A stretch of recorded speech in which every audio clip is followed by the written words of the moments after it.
I'm sure we can all agree that teachers just do not get enough credit for all the work that they do, especially teachers in the special ed department, which I am very familiar with. This is a great time to take this hobby that we love and share it with those teachers to show how much we appreciate them.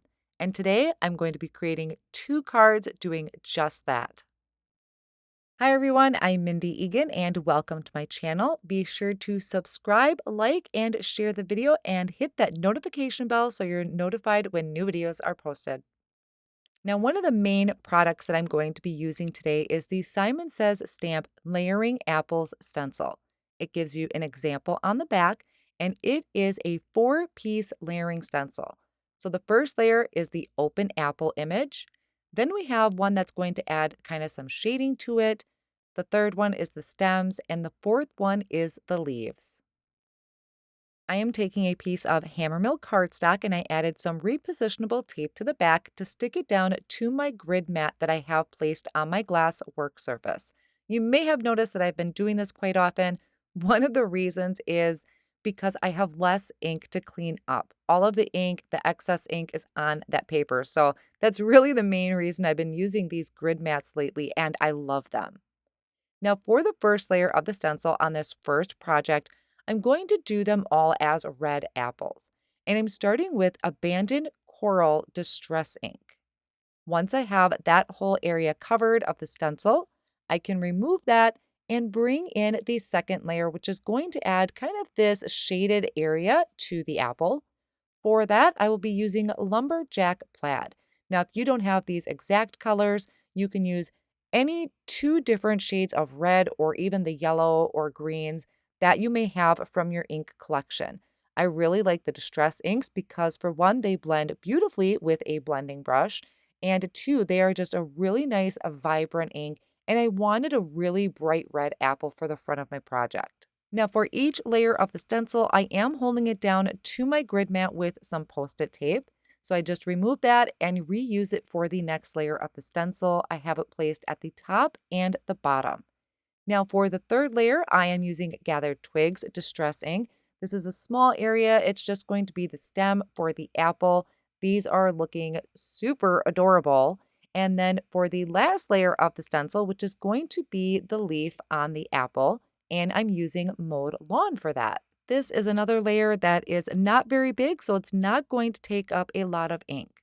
Then once I remove that stencil, we have this amazing apple background. I absolutely love what this looks like on the front of a card. So I just rubbed off that repositionable tape using my finger, and now I'm going to actually die cut a tag from this. To do that, I'm using the Hero Arts nesting tag set. I just picked out one of the tag sizes there that I thought would fit nice on the front of a card, and I'm placing it way over to the left so that I can use that strip that's left over on another project. So I held that down with Post-it tape, and I'm going to run this through my Spellbinders Platinum 6 die cut machine. I kind of place it at an angle when it's running through so that that one edge doesn't hit the front of my machine too hard, and then I can save that extra strip of cardstock with the apples on it.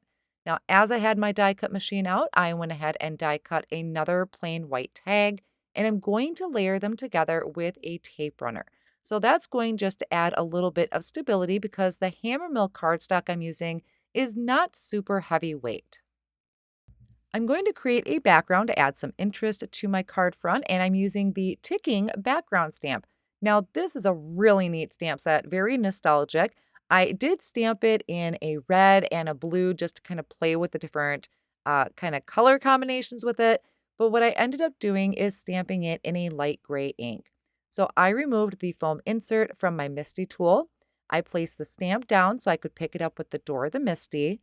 I placed a little bit of that repositionable tape on my cardstock and then placed the cardstock on the stamp and closed my Misty backwards. So I made sure to line up the bottom of my cardstock perfectly with the lines on this background stamp. Then I'm stamping this in the Fog ink, which is a light gray ink. Now, as I picked up the door of the Misty, I noticed certain areas didn't transfer very well, but I did not want to re-ink my stamp because I didn't want to have the lines to be too dark. So I just kind of put some muscle to it and made sure to get a better transfer. I'm going to then trim this panel down to about 4 by 5 1/4 inches. And what I like to do is layer my cardstock with a heavyweight cardstock to once again kind of add that little bit of dimension and stability. And I was cleaning the other day and I found I had this pack of cardstock from Simon Says Stamp. It is a 120-pound weight cardstock. So I decided to dig this out and give it a try. I'm also going to use it for my card base. So I trimmed down a piece of that heavyweight cardstock to the same size as my stamped panel and layered those together. And then I'm adding this to a piece of KRAFT cardstock. So I will have kind of that light brown border going around the edge. Here I'm taking that piece of white cardstock that is cut to 5 1/2 by 8 1/2, and I'm using my scoring board to score at 4 1/4, then fold it over, and I'm going to reinforce that fold with my bone folder. Once again, I'm going to take my tape runner. I'm adding it to the front of my card base. And yes, I use a lot of adhesive because I want to make sure that this all stays stuck down really well. And then I can add my card front to my card base. Now for a sentiment, I have the teacher word die and I have these reverse sentiments. Now this word die has the word and shadow. I'm just going to be using the word die for right now. Another thing I found while cleaning was my Distress Black Heavystock. Now, this stuff I do use sparingly because it is really, really neat to die cut out your words. It almost looks and feels kind of velvety. So I'm going to just trim out a small piece. It's just barely going to fit my teacher word die.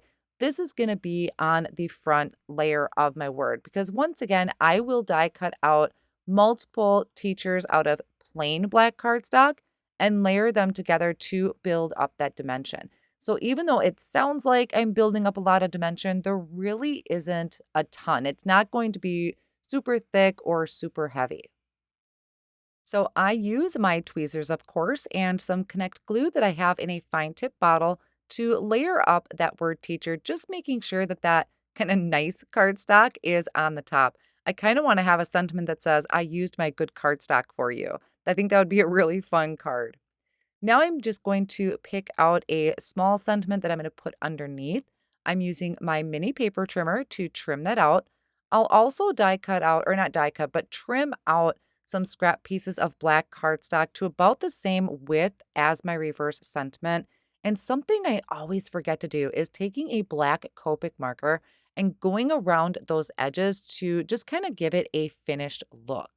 Then I can add this on top of those black strips of cardstock that I trimmed out and layer these together so it's going to be kind of flush with the word teacher. Working on finishing the card after I have my sentiments ready, I'm going to add some thin foam tape behind my tag, just kind of layer that up and trim that out with my scissors. I'm going to remove the backing of this foam tape with my craft pick. I found this can be super sticky foam tape, and using my craft pick is just a lot easier. And then I can place this on the front of the card. Now you may be wondering, like, Mindy, you forgot to add your twine at the top. And it's so funny because this is actually a remake of a card I did, and I forgot the twine both times. But I'm going to show you what I end up doing to kind of resolve that. I'm just attaching the word teacher and that smaller sentiment onto the front of the tag. I am using a T-square ruler to help me make sure that they are lined up straight, and then just placing something heavy over the top and letting it sit for a minute or so. Now, here's what we're going to do to kind of remedy my situation with the twine. Now, the twine I'm using today, it's not actually twine, it's lawn trimmings from Lawn Fawn. And this is, I think it's the peppermint one is what it's called. It's red and white. So I kind of doubled it up and then I'm just going to tie a bow. So I wrap it around, tie my bow just like I normally would. And then I'm going to pull those bow ends out and just make sure they're even on each side. I'm going to trim off the excess with my scissors. And then what I'll do to attach it to the front of the card is I'm going to take some small micro or just any type of glue dot really, maybe even some liquid glue, and I'm adding it to each side of the knot that I have in the middle of my bow. And then I'm going to place that right over the hole on my tag. Now, you could just use these as tags to add to gifts if you're giving teacher gifts this year. I just thought this was a really fun concept to use a tag on the front of the card. And I'm going to call this one good. I thought this was super cute with that kind of lined background like that. But I did want to try having multiple colors of apples on the front of my card. So I brought in my grid paper again. I have my stencil placed down. And what I'll need to do is mask off the areas of the stencil. So I want to have 3 rows be different colors. So I just grabbed, I think this is a Misty insert, some grid paper from a Misty that I'm using to kind of block off a row of apples. And I started with Abandoned Coral, once again using my Distress inks. I'm bringing in a second sheet of paper to mask off the top portion. You could use your grid mats. You could use, I mean, there's so many different ways to do stenciling nowadays. I tend to fall back to my old habits, what used to work for me in the beginning. So you could use your grid mats, you could use Post-it tape or anything like that to do your masking. Now, once I have the abandoned coral down, I'm going to mask off the abandoned coral apples and then do twisted citron. So I counted it out. I wanted 3 rows, so I'll have red, green, and yellow apples. So that's how I counted out to have make sure it was measured out right, that my abandoned coral would land where it's supposed to. And then just going down once again, masking those areas and filling that in. Every now and then, I do use the Post-it tape to kind of help secure that scratch paper in place, and then I just use my hand to hold the other side, and that worked really well. Now, my last row of apples, I'm going to be using Scattered Straw, which honestly does not get enough love in my craft room. So, kind of really happy that I brought that out. So, I did the row up top, and then my last row down at the bottom of the card. Now, keep in mind, this is just the first layer of the stencil. This one and the second one are probably the most intense, but I think the design and everything is super worth it. Now, once again, this is the second layer of the stencil, and I'm going to mask off the areas so I don't get red into the green areas, things like that. So for the dark color, I used the Lumberjack Plaid like I did in the first card. My green layer, I used Mowed Lawn. And then for my yellow apples, I am using Mustard Seed. Really nice, fun combination. Just makes a really great pattern on the front of my card. Now here I'm going to bring in my stems, and I really don't need a lot of ink. I think I did pick up some. I'm tapping off a lot because even gathered twigs can come in pretty dark. And then for the leaves, I don't even think I reapplied any ink. I think I just went ahead and add whatever was left on my brush. I thought this would be really cute to turn into a window card, so I brought in a nesting circle die from Hero Arts, and I'm figuring out about where it's going to go on the front of my card. I also brought in the word teacher to make sure that that kind of spans nicely across that die cut area, but I want to add a window panel to the back. So I have these Hero Arts acetate sheets that I trimmed down to fit just behind that window. And then I'm going to add double-sided tape around that acetate panel. I'm not creating a shaker card. You certainly can, but I just wanted to have something to attach the word teacher to is really the only reason that I added that acetate sheet. Once I removed the backing of that double-sided tape and attached my acetate, I'm going to flip it over and add some foam tape behind this to give it some lift from my background. So I will be placing this on a white card panel that is 4 1/4 by 5 1/2.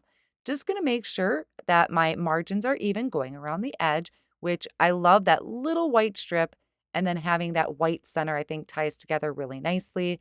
I did go ahead off screen and layer up the word teacher once again, and then trimmed out a smaller sentiment to fit underneath. So I love how both of these turned out. The sentiments are amazing. I need to pick up some more of these reverse sentiment strips because they have some great sentiments on them. I hope you enjoyed today's card projects. I will have all of the supplies listed down below in the video description and over on my blog as well. Thanks for joining me today, and I'll see you again soon.